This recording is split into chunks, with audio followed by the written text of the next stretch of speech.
everyone. So one of our newer teachers on campus was asking me how I teach irony, and I thought, that's a great topic to share with everyone here. So I use a mini lecture, which is about 10 minutes, and I've made those lecture slides available. You can grab them over at laurarandazzo.com.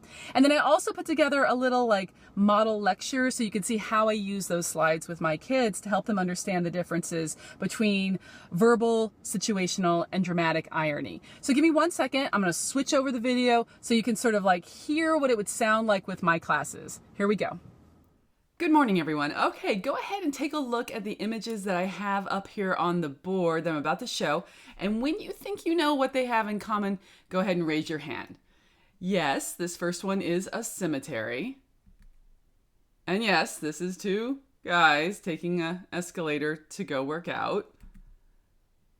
Yes, this car has hit this bus, and if you can't read the sign on the bus, it says, if you don't have GIO third-party property insurance, then we suggest you don't hit this bus. They have crashed.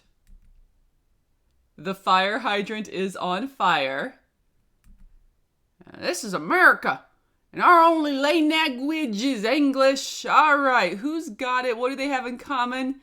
Yes, you're right. Of course, they are all ironic. All are examples of irony or firony. All right, in your lit term notes, go ahead and write down the actual definition I have here for you for irony. In general, we're talking about a discrepancy between expectation and reality. Now, sometimes folks get confused when they're describing something as ironic, and that might be because there's 3 different types of irony. So today we're going to talk about those types and make sure you have a really good sort of baseline understanding so you'll recognize it when you see it. Okay, first up, again in your notes, write down the verbal irony definition and go ahead and give an example if you find it helpful. So verbal irony are statements that imply a meaning in opposition to their actual literal meaning. So person says one thing, but they mean the exact opposite. And it's not lying because they're trying to transmit that meaning to us, but they're using this technique of verbal irony. So I have my funny little stop sign here, stop, defacing stop signs, and the person has defaced the stop sign. But really I want to look at the literature example, which is much heavier. So in Shakespeare's Julius Caesar, the leader Caesar has been assassinated. His right-hand man, Mark Antony, is upset about it, but he can't publicly say that he's upset with the assassins because then he'll become a target himself.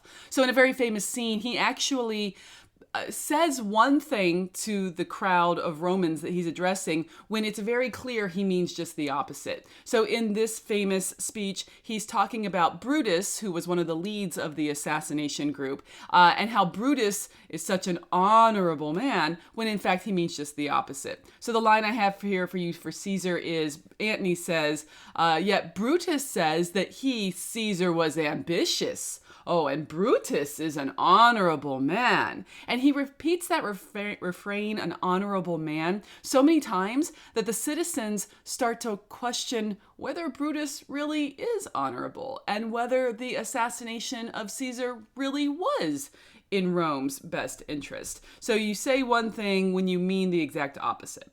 That would be verbal irony. All right, the second type is situational irony. And this is when actions taken have an effect that is exactly the opposite from what you intended or wanted to have happen. And I have my Sherlock Holmes tiles here in the no smoking section, haha. But again, I look to literature, this time the Rime of the Ancient Mariner, where those doomed sailors are on that giant ship surrounded by a giant body of water. They are dying of thirst. They have run out of fresh water. And the poem says, water, water everywhere, and all the boards did shrink. Water, water everywhere, yet not a drop to drink. They are in a situational irony position because they will die of thirst out there on that great big body of water.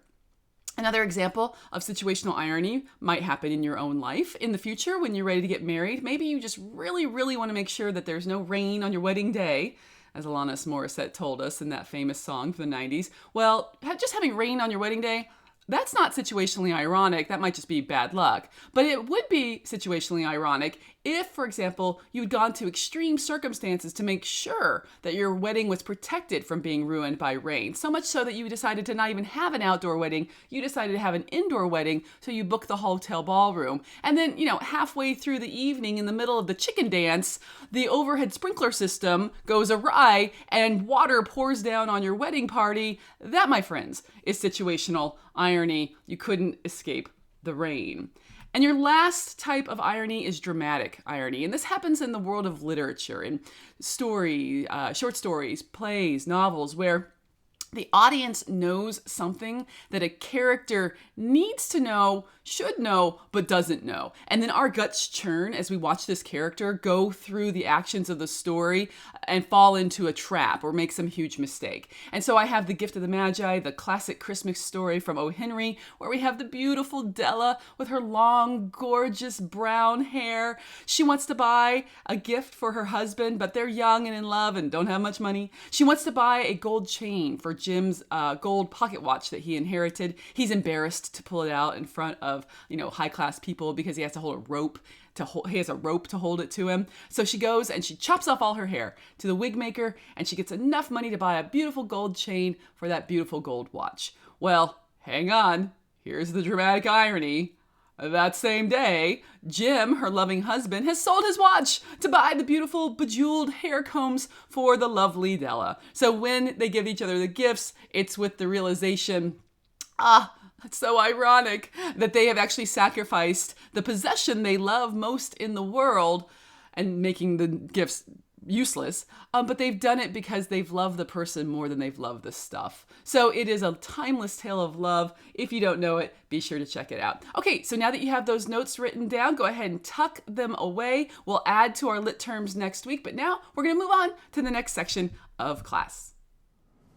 Okay, so that's it. Hopefully that'll lay a nice solid foundation for you as you then revisit these concepts again and again over the school year as they naturally bubble up in the literature and the works that we study. If you like the video, hey, give me a like, leave a comment, or subscribe to my brand new YouTube channel, which will help kind of raise me up in the search results so more folks can find me. That's it for me this time, you guys. You have a great night. Thanks so much.